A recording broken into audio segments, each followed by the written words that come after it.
রাজেশ সর্দার আর অচিন্ত সর্দার জেলায় দাদা কালকে আমাদের ইলেকশন ডিউটি ছিল, আজকে ছুটি। আমরা বন্ধু বান্ধব নিয়ে সব বসে গল্প করছি, হঠাৎ ভাই আসছে, মানে সন্দেহজনকভাবে ওরা বিক্রি করে। আমি কিনছি প্রার্থী আর আমি শুনেছি প্রচার করি, আর ঠিক আছে।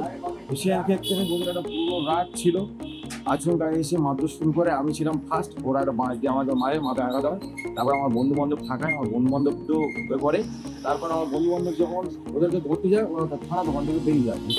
তার কারণে যে আমি সেই সময় রক্তাক্ত হয়ে গেছি। আমি সামান্য গাড়ি চালিয়ে খাই, বিএনসি প্রচার করি, ওরা সেই রাগে আমাকে মেরেছে।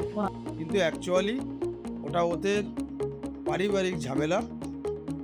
আমি খোঁজ নিয়ে দেখলাম যে ঝামেলাটা হয়েছে বা যারা ওদের মারধর করেছে তারা আমাদের বিজেপির কোনো নেতা বা কোনো কর্মী নয়, পার্টিটাকে বদনাম করার চেষ্টা করছে।